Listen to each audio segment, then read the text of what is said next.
નમસ્કાર મિત્રો આજે હું એક સ્ટોરી તમને સંભળાવવા જઈ રહ્યો છું, જે મેં પણ સોશિયલ મીડિયાના માધ્યમથી સાંભળેલી છે, પણ મિત્રો તમારા સુધી પહોંચાડવા માંગુ છું. એટલે મને થયું કે સ્પેશિયલી આ ખૂબ જ ઇમ્પોર્ટન્ટ દરેક લોકોના જીવનમાં આવે એવી સ્ટોરી છે, એટલે મને થયું કે યાર મારે પણ આ બાબતમાં એક વિડીયો બનાવવો છે. તો મિત્રો એવું થાય છે, એક ઘટના એવી ઘટે છે કે યાર એક જે બે ભાઈઓ હોય છે, એનો એક મોટો ભાઈ હોય છે ને, જે મોટો ભાઈ હોય છે એ કંઈક ઇન્વેસ્ટ કરે છે ₹1.25 કરોડ.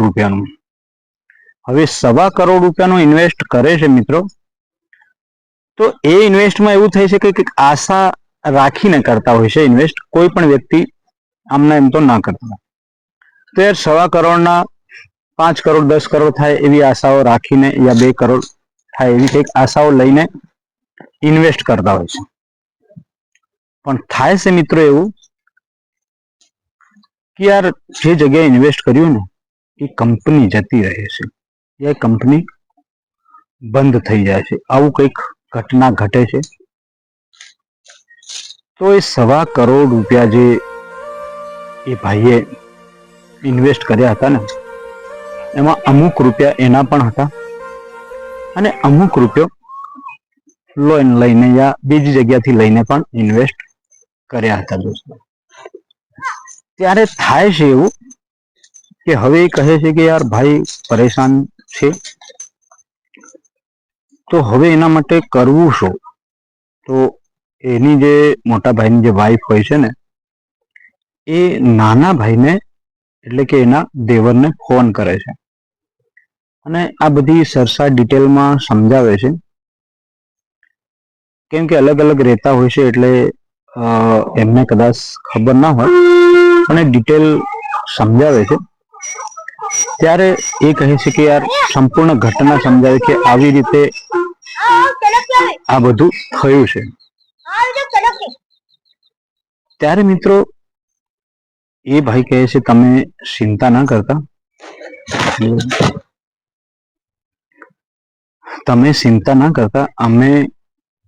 હું મારી રીતે કંઈક કોશિશ કરું છું, ભાઈ સાથે વાત કરું છું. પછી થાય છે એવું કે યાર કેટલું પેમેન્ટ છે, કઈ રીતના છે, શું થયું, બધી ઘટના જાણ્યા પછી એ ભાઈ કહે છે તમે ચિંતા ના કરતા, આપણી પાસે જે મિલકત છે ને એ બધી મિલકત વેચીને પણ આપણા ભાઈનું દેવું પૂરું કરી દેશું. તો નાનો ભાઈ છે ને, એની વાઈફ કહે છે કે યાર આપણે આપણા ભાગનું કેમ વેચશું, જેમને દેવું કર્યું એ જાણે. તો પેલો ભાઈ જે કહે છે નાનો કે યાર એવું નથી, જે આપણું છે એ એનું જ છે. મારા ભાઈ પાસે આવડત છે, સ્કિલ છે, ભલે થઈ ગયું જે થયું તે કઈ વાંધો નથી, આવડત છે એમના પાસે, સ્કિલ છે, તો મારું છે એનું જ છે અને બે ભાઈઓ જ છે, એમાં કોઈ એવું વિચારવાનું આવતું નથી. છતાં પણ એની વાઈફ ખૂબ જ એને કહે છે કે યાર ના એવું નહીં, એને દેવું કર્યું તો એ જ ભરશે, આપણે કેમ વેઠીએ, આપણી મિલકત છે. તો એ ભાઈ ખૂબ જ એવી વાત કરે છે, એને સમજાવે છે કે આપણે જ્યારે આપણા બાપના આપણે દીકરા છે, તો એ આપણા બાપની જમીન જાયદાદ યા મિલકત છે, તો એ અમારા બંને ભાઈઓની છે.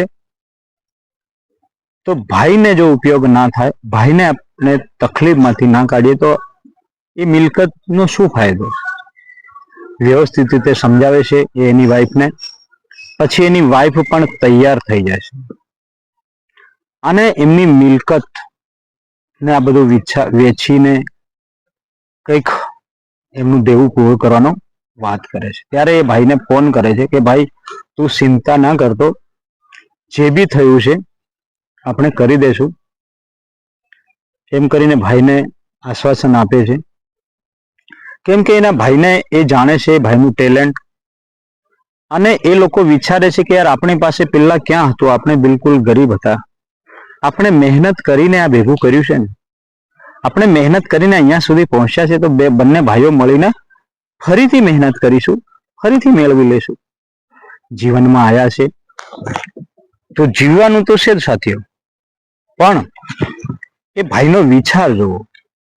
જો કદાચ હું એને સાથ ના આપું, હું મારા ભાગનું એના માટે સમર્પણ ના કરું, તો કદાચ આ દુનિયામાં ના રહ્યા, હું એકલો રહીશ, કરોડો અબજો રૂપિયાની સંપત્તિ રહેશે, તો એનો મતલબ શું?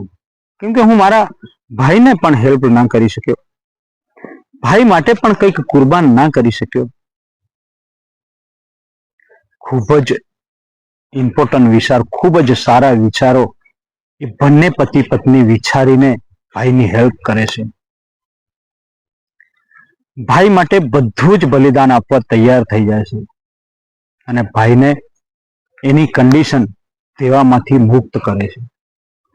પછી બંને ભાઈઓ પ્રત્યેની લાગણી ખૂબ વધે છે, કેમ કે એક ભાઈ પ્રત્યે આટલું બધું વિચારે છે ત્યારે મોટા ભાઈને પણ ખૂબ જ વિચાર આવે છે, એકબીજા પ્રત્યે લાગણીઓ લાગે છે અને જીવનમાં ક્યારે પણ અલગ ન થવાના વિચારો કરે છે. બંને ભાઈઓ મળીને સંઘર્ષ કરશું, ફરીથી મેળવી લઈશું, આવા બધા વિચારો કરીને એકબીજા પ્રત્યે દિલની લાગણીઓ ખૂબ જ થઈ જાય છે દોસ્તો. અને પછી દેખતા દેખતા બંને ભાઈઓ મહેનત કરીને એમની સ્કિલ, એમની આવડતથી એ મુકામ માત્ર ને માત્ર 2 જ વર્ષમાં હાસિલ કરી લેશે સાથીઓ. તો દોસ્તો, માત્ર 2 વર્ષ ભાઈ માટે આપી દીધા એમ પણ કહી શકાય. અને આટલું બધું મુકામ 2 વર્ષની અંદરમાં બંને ભાઈઓના સહયોગથી ફરીથી મેળવી લે છે અને બંને ભાઈઓ એમનું ખુશીથી જીવન જીવે છે. ખૂબ જ સારો પરિવાર, ખૂબ જ એકતાની ભાવનાથી જીવે છે. એટલે સાથીઓ, આ એક સોશિયલ મીડિયામાં મારો સાંભળેલી સ્ટોરી છે, સાંભળેલો વિડીયો છે. તો હું આ વિડીયોથી ખૂબ જ પ્રભાવિત થયો છું. ખરેખર આવી રીતે ભાઈઓમાં કોમ્બિનેશન હોવું જોઈએ, ભાઈઓમાં એકતા હોવી જોઈએ, ભાઈઓ પ્રત્યે એકબીજા પ્રત્યે લાગણી હોવી જોઈએ. તો ક્યારે પણ જીવનમાં સમાજ આપણો પાછળ ના આવે કે આપણે ભાઈઓ અલગ ના થાય. એના માટે આવી એકતાની ભાવના, આવી લાગણીની ભાવના હોવી જોઈએ સાથીઓ. મને સ્પેશિયલી એવું લાગ્યું છે. તો તમને આ સ્ટોરી સાંભળીને શું લાગ્યું, કેવું લાગ્યું, કમેન્ટ જરૂરથી કરજો સાથીઓ. અને જો તમને સારું લાગ્યું હોય તો તમારા બીજા મિત્રોને શેર પણ કરજો દોસ્તો. તો ફરીથી મળીશું મિત્રો, કંઈક નવા ટોપિક, કંઈક નવી સ્ટોરી યા કંઈક નવા વિચારો સાથે. ત્યાં સુધી બાય બાય મિત્રો.